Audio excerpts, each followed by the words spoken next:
We back. ASAP from the net, baby. What's up? What's up, baby? We back. My Lord. Boys, how we feeling? You know, I'm feeling good. It's Friday. Can't go wrong with that. A It's lot of Friday. music just dropped. Yes, sir. TGIF. A We got special new music Friday. Yes, today. yes, for sure. But we're going to talk about something that's a little more serious. If y'all haven't gotten a chance to watch the Aaron Hernandez documentary on Netflix, you need to go tune in. It is an amazing documentary. The director did an amazing job of showing all the aspects of the investigation, all of what Aaron Hernandez truly went through. I think he did an amazing job. They covered a lot of sides. It was of the so story, in depth, and like I didn't expect it to be like 3 episodes long. I just thought it was gonna be one thing, and like each of those was an hour. So like, there was a ton of information. They went very in depth about his whole life, and I love that they actually dove into like the different aspects of what could have caused Aaron to go off the wall. You know? Mm-hmm. Yeah, and back then, like even when he did get found out, and like everybody found out about it, when was it finally? Like 2013? Yeah, it was around like 2012 is when they really started to find out about all the shit he had gotten into. But it didn't matter because he was still playing. Like, yeah. I just knew him as a football player always. So like when it happened, I didn't really look into it too much because I was only 12 or 13 at the time. Yeah, and it's just so wild, man. It just went so in depth. I loved how it really went in depth about his childhood and about how like his dad, I guess, was basically his rock. And then once he lost his dad, I think we can all relate to that. If you lose your dad, I mean, that could cause anybody to go off the wall, man. Because I can honestly say my dad's my best friend. I can go to him about anything. Losing a parent in general. And the thing is, his mom didn't do that. Wasn't that great of a parent either. I mean, right when he got that contract, she was asking, when you got that fucking $40 million, why didn't I get $1 million? It's like, whoa.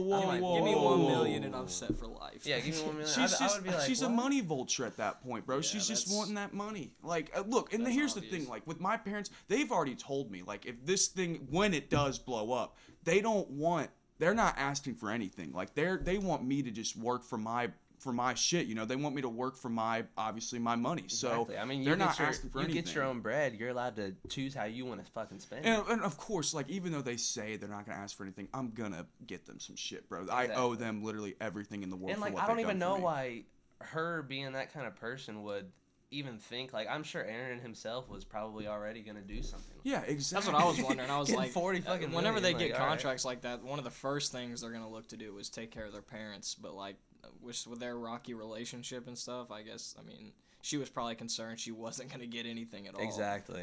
And they had already had like a really rocky relationship up until that point, and I'm guessing that's why she may be asked. But the thing is, that phone call was in jail, so that obviously did happen. She may have asked for it at the time, but I think she readdressed it on that phone call when Aaron Hernandez was in the correctional facility.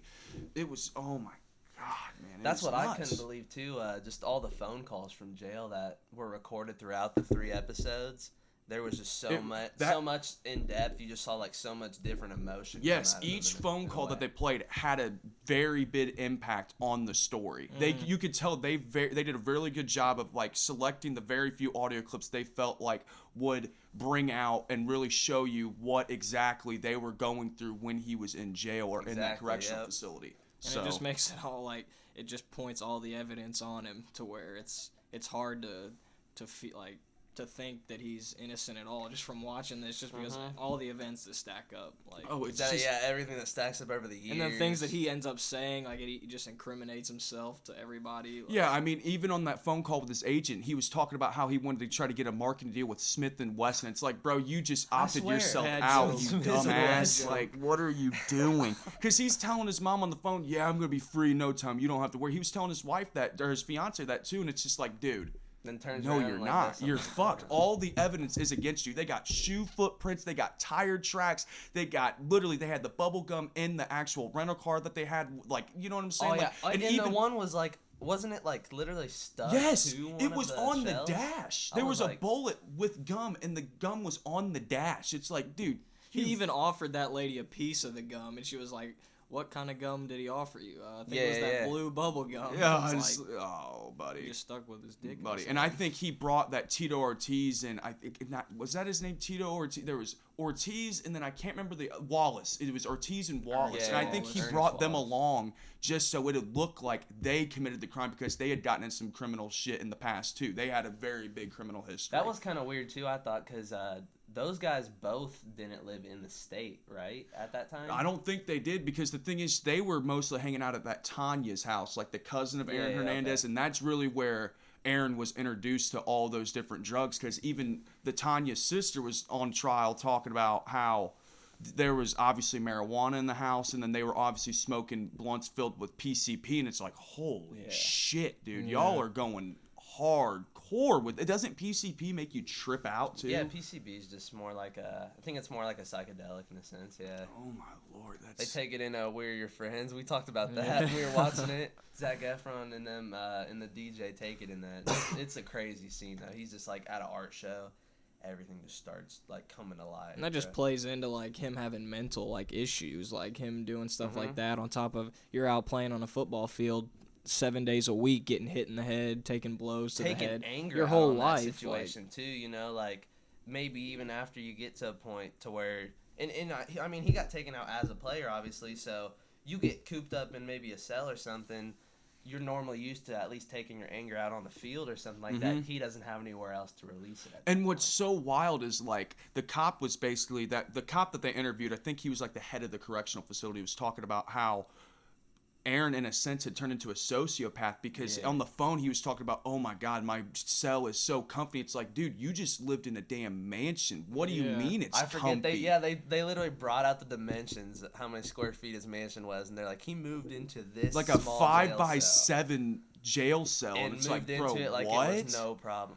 They said the like some of the what's it, like the veteran or like the people who had been there for a while. Some of the officers were like shook by that too. Like they were like, "That's just weird." One of the officers that said, he was like, "It's just bizarre how he's converted to prison life so soon." You know, it's like, I mean, he was probably in his mind telling himself, you know, I'm gonna get away with this because I'm a football player. Like it goes into talking about that, him getting away with all kinds of things that he did just because of being an athlete and being a football player. Yeah, you never know. Yeah, well, how's this gonna be any different? Why. Yeah, that does make sense. And I think that's partially why he was hanging around that Alexander Bradley too, and the Ortiz and Wallace, is because he wanted to make it look as if he wasn't doing it. He was with these criminals and they're doing it because he's a professional athlete. So there's no even the prosecutor that was on the case about the double homicide that happened in Boston was saying, there's no way Aaron Hernandez, there's no way he could be linked to this case. There's no way. Especially like to have. And then they were showing the footage too from that, and he was like walking out of the bar that night, all happy with what was the Alexander Bradley. Alexander Bradley, yeah. They were just walking out, and like he didn't look upset at all on the cameras. Like he didn't look pissed. And that's off what that. That's how he got away. Yeah, Jose Baez basically proved. He was like, there's no way Aaron could have possibly done this because he came out of the club happy. Alexander Bradley had to have been aggravated in some type of way because Alexander Bradley was the one that was driving the car. So he had an easier shot. What Alexander Bradley's case was making, what the case that he was making was saying that Aaron had reached over him and shot that five times. And it's like... This is my question on that. So obviously it comes out that he has a severe form of CTE, which is as a result, you know, rash decisions, anger, impulsiveness. So like, he may have been happy on that video at one point, but if he's got something like that, you know, something could have snapped between the time he was shown on camera and off camera. Like, who's to say his mood couldn't have switched just like that? That's true. Sure. That's very true. And but I just think having somebody with him every time was just like an easy way to be like, it was him, it wasn't me. Like. They didn't really start shedding light on CTE necessarily till lately, right? Yeah, ever since that case with the center from the... But that obviously came out before Pittsburgh the Steelers came out. Released. Yeah. They were already talking about that. Yeah, I mean, when did that Concussion movie come out? That's what I just looked up. Yeah, that came out in 2015. Oh, so that came out a few years after... That was a little bit after. He had gotten convicted and he was already locked up. Because he killed himself in 2017, 2018, he hung himself. In prison. That was just bizarre, man. And the crazy thing is he had written letters to his fiance, his daughter, his agent, and he had said to his fiance in the letter, you're rich now, because when you're pending an appeal, if that prisoner does in fact die before his appeal, they just completely drop the case. So therefore the fiance and the daughter got all that money. But the thing is, New England, the Patriots couldn't necessarily go to court with it because even in legal fees, there was no way they were going to get anything out of that because the legal fees would have just stacked up against them. And then with everything waived... Against who, though? I was kind of confused on that. So, look, there's, that law, basically. Like, it just prevented if somebody dies and there's trial still going, it was the abatement law, and basically they have to drop it.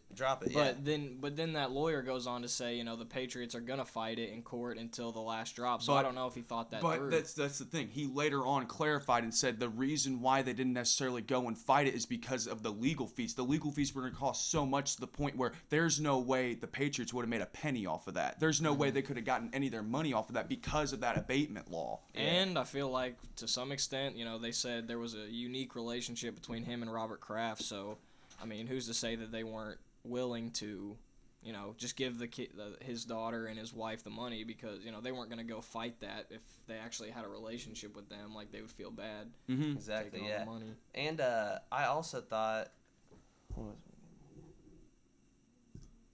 Never mind, I kind of lost my train of thought for a second. No, you're good, man. But this whole case is just so surprising. This guy had literally everything going for him.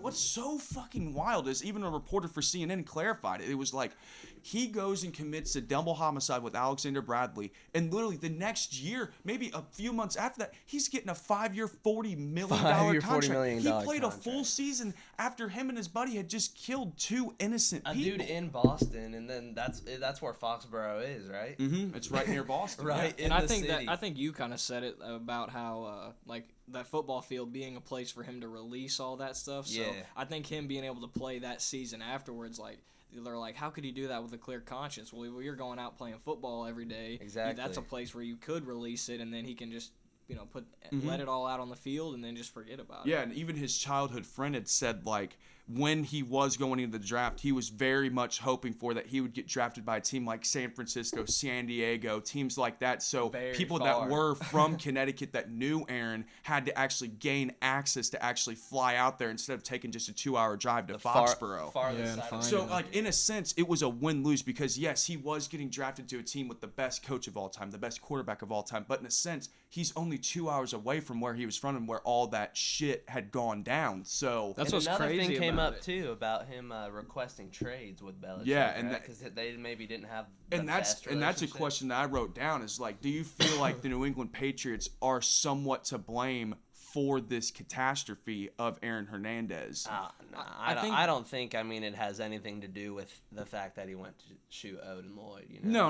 I just think I feel like I know they probably didn't intend on being a part of this. They were just looking out for him because he was looking for a property. Because even in that documentary, they mentioned how the Patriots have some girl that basically looks out for different properties for them, and anything that they wanted, like an apartment, anything like that, they go to her. Like they let him get that small apartment and that's where he was smoking. But that's kind of looking from the outside in. Like we don't know what Aaron Hernandez went and told them about why he needed a place. Yeah, he could have brought that. He could have kept them completely in the dark as to why. He may not have told them. I'm running from a guy that could be trying to be after me. Like he could have just said, I need a place for this reason, and they would go to help. I don't see them, the Patriots, for one, as an organization, but maybe they could be because they have been in some scandals. Yes, exactly. But I don't see them going out and helping somebody like find safety like that and not looking to get them more help with law enforcement. And that's obviously I think he obviously requested a trade because he knew Alexander Bradley was on his ass. Like Alexander Bradley wanted revenge because Aaron Hernandez had shot him in the face. Like if I get shot in the face by anybody, obviously you're gonna want revenge. Yeah, you're not gonna kill somebody. I couldn't believe that part. Even when he was on the stand, like you could see his face is fucked up, bro. You could see where he had gotten shot on the side of the face. Like his face did not look pleasant. But there was somebody else with him. It wasn't just them two. Oh yeah, there was a group of guys. I guess that Alexander Bradley had woken up with just a gun in his face, and Aaron Hernandez was just like. Wasn't it just them two? No. It was him, and then there was a group of guys with them. I guess. Yes. Ultimately, how he got away with that. Okay. Yes. So it's That's just wild. oh my lord, it's so tragic just because he literally had the world by the balls, bro. he could have done so much good with it. But obviously, he had so much going on in his head, and that obviously affected some of his decision making. And also, it just didn't help that his upbringing. His upbringing wasn't the greatest. And I definitely think that they mentioned it in the documentary how when they were at a babysitter's house, there was an older gentleman that had actually been over at the house and forced Aaron into a tent and sexually abused Aaron. That's like so horrible. Anything that that's happens something as a parent. Yes. You don't expect you dropping your son off at a babysitter's house. You would never.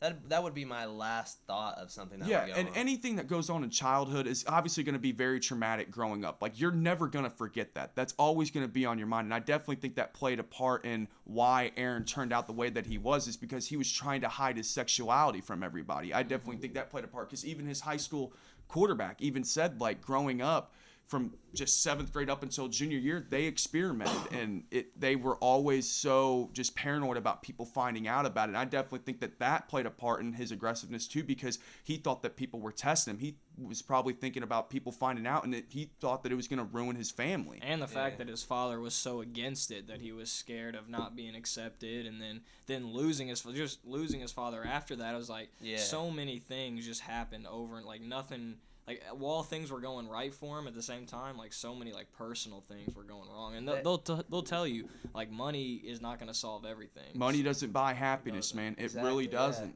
Yeah. They also brought up that one thing where they were talking about when Aaron was real little, and he was, like, wanting to be a cheerleader or something because of, like, he had told like one of his cousins or something. Yeah, he had told somebody that he knew that he wanted to be a cheerleader. Yeah. And he was like super young at the time. He wanted to start maybe trying it, and his father like shut that down immediately, is what it said. Yeah, because I mean, his dad was very well known in that town. They called him the King.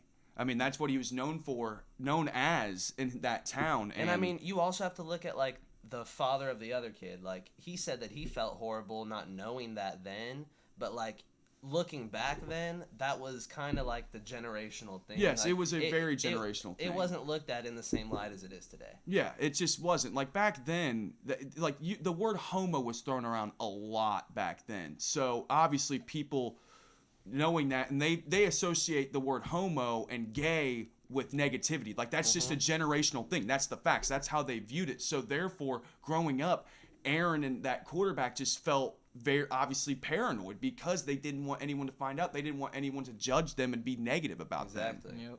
And that played a big, big part, man. So my next question for you guys is, this is a little bit of a tricky one. So do you feel any empathy for Aaron after seeing that documentary? Do you feel any sympathy or empathy for him? I feel sorry for how everything went down. I don't necessarily feel sorry for the things that he did, because I feel bad for the families that were involved with that. But at the same time, the things that he had to struggle with going through, I do feel bad for him on that. Like, as humans, how are you not going to feel bad for somebody that had to deal with that type of stuff that he actually had to see and go through? But at the same time, like, dude, you were in the NFL. Yeah, like growing up through that situation, making it to the NFL, like, your dreams really came true. He could have got help with an issue like that, or like, he could have gone to a psychologist about that very easily, just to talk, or a therapist or anybody, just to talk that through. And it's like that dude said, hard for people to do, but like, don't try to be a gangster, dude. You're on the football field. You don't need to be a gangster. You're catching touchdown passes from Tom Brady, the greatest quarterback You're playing of all for time. one of the greatest sports organizations of all time, bro. Enjoy it, live it up, but don't live it up in that light, bro. You don't want to be involved with that group and that crowd, man. You have millions of dollars. You don't need to be hanging out with them. And even the father of that high school quarterback had said you're in a different headspace now. Yeah, like, and that's it's time to let those things go. Yeah, and that dad had even said, like, he'd mentioned something about marijuana, how if it was legal back then, maybe none of this shit even happens. Maybe he doesn't associate himself with Alexander Bradley, who was viewed as the kingpin for drugs in that area, or that Ortiz or Wallace. Maybe if marijuana was legal back then, we wouldn't even be talking about Aaron Hernandez right now. He'd still be alive and living it up and still catching touchdown passes from Tom Brady. Exactly. That's an aspect, but I just think there were just so many things that happened. Many. That like I mean, if you're getting the downward, I know what you're saying, but I mean, but the thing is, at the same time, I feel like that was a small part of, like, I feel like that has almost no relevance at all as to why he was like killing people. Oh yeah, I mean, yeah, that's what I feel like. Like I'm on the same page as you. Like I don't really show empathy necessarily for like what he did, and I understand from the family's perspectives. I feel bad for all of them that they had to go through all that.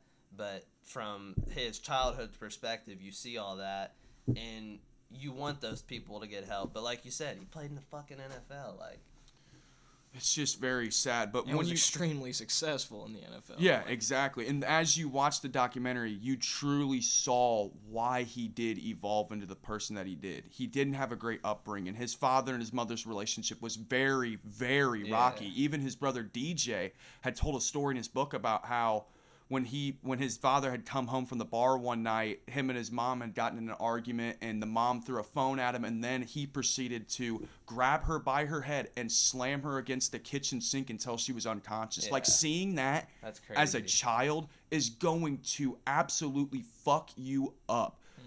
I mean, your childhood years are the most, like, just critical years of your life. If you don't have a very good upbringing, it's just hard for someone to get motivated and to keep going because you've seen all of that shit. And I'm so blessed to have come from a family where I didn't have to deal with that. Yes, my parents argue from time to time, but my dad has never, ever laid a single hand on my mother. And my mother has never laid a single hand on my dad.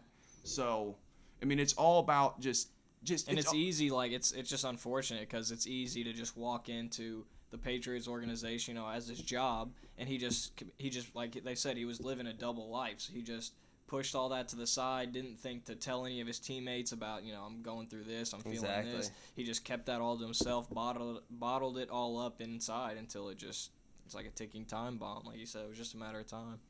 It really was just a matter of time, man. Well, it's a tragedy. It's a tragedy, really. For sure, man.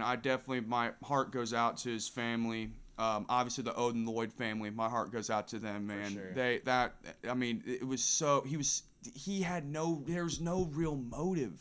That's the thing. That's why it took so long for prosecutors to actually convict him, because they couldn't find a motive and they never found the murder weapon. They never found that gun. So therefore it was somewhat hard to actually convict him because there was not enough evidence to prove that, in fact, yes, Aaron did pull out that gun. And the only evidence they had from that, I think, was when his wife threw out that box. Yeah, and they had asked her, like, where exactly did you put that trash, and she couldn't remember. And that, I mean, I'm not trying to sit here and say she contributed to it, but come on now. You had to have known where you dumped like, that. When Aaron texted her and then And she has to walk up to that, he literally put her in it on purpose. Yeah. He forced her into it. He thought it was he said it was a surprise, right? Like, he said there was a big box. Yeah. Like, he basically tried to make it sound like it was a surprise. She walks up and sees that. She's like, what the fuck? And what really told me that she had no idea about this is when her sister found out that Odin had died. Her and her sister embraced and hugged for several seconds. And that just proved that she had to have not known everything about that, No, I think the only people... I think she was just blindsided by it all. I think the only people that knew were the people. Was him and whoever was at the scene. Those are the only people, really. Yeah, and it's just wild, man. And it's very, very sad. It's crazy, too, with the whole abatement law, like, just how he was able to still give his daughter that kind of money. Mm-hmm. But then Odin Lloyd's mother got that appealed or whatever, and it's not a law anymore. So then he was convicted again, but since it was later than that date, they still got to keep the money. But she had such a solid case, though, because like she said, it didn't pertain to today's ordinary life, because I mean, guys will just commit suicide in there just for their families to get that guap. Just to do that. Guys are doing that anyway. So. And that one guy, Odin Lloyd's friend from the team, he was like, if I could kill myself if I was in jail, just so my wife and my children would be safe or anything, he's like, hell yeah, I'd do that every single time. I think any man, if they were given that opportunity to take the bullet on that one, to give out to your family, oh yeah, I'm taking the bullet. I'm killing myself to look out for my family. Which obviously I'm hoping to never be in that situation. But if I was in that situation, it was up to that decision. That's the crazy thing I would do right it. now. Like, do you think that Aaron would still be here then if it wasn't for the law?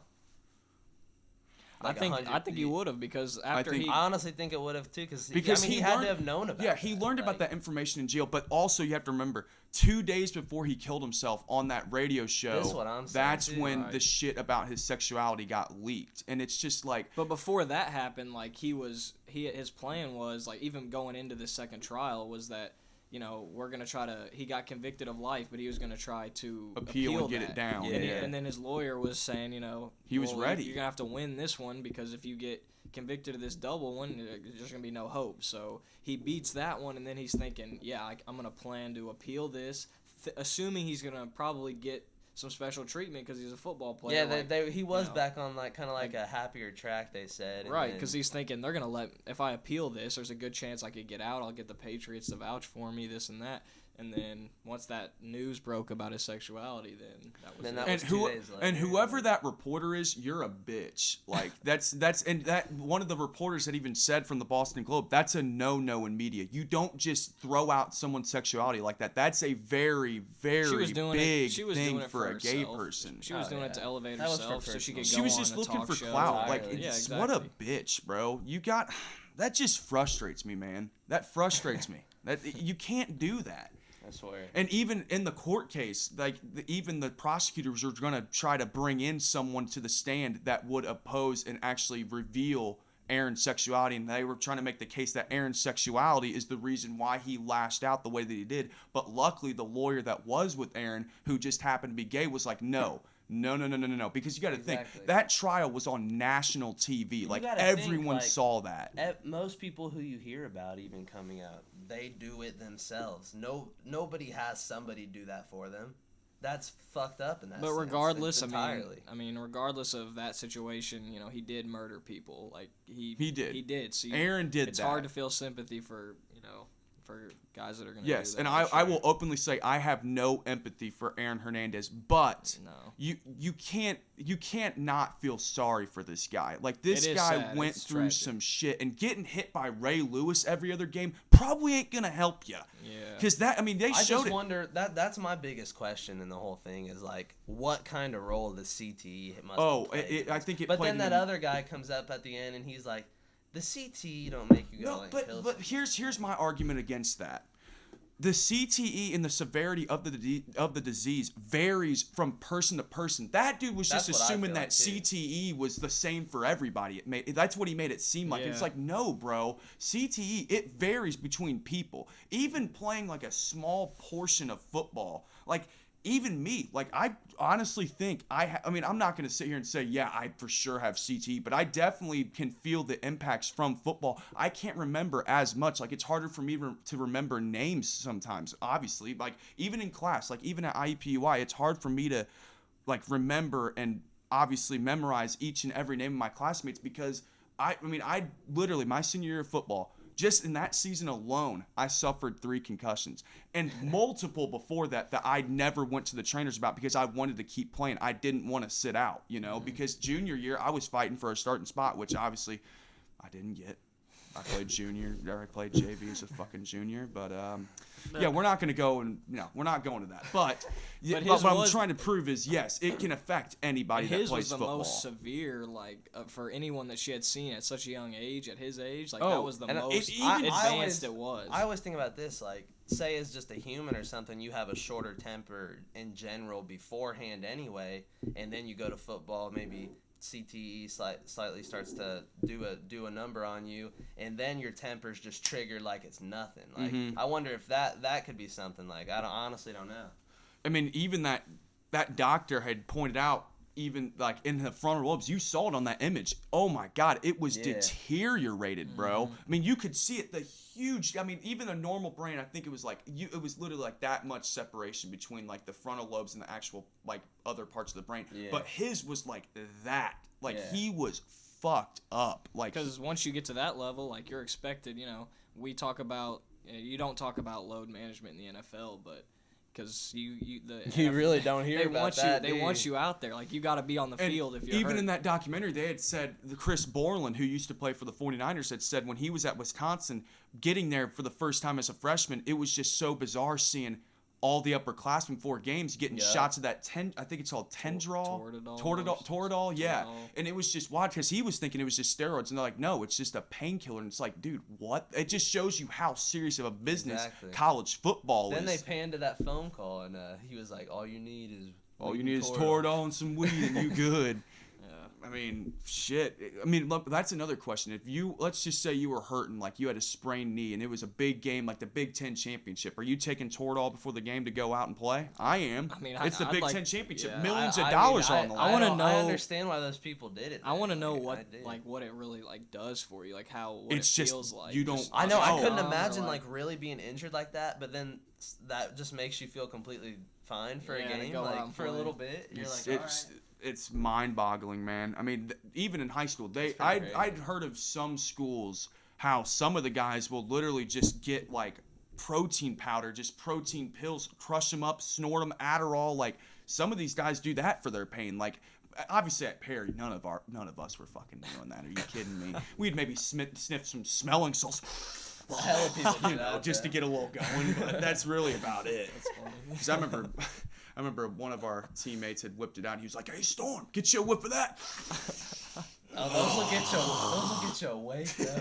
Oh, it wakes you, bud. I mean, they give it to boxers, so whenever you're in the corner, you can. Like if you're knocked out or you're feeling a little loopy, get you. All right. You're like, oh,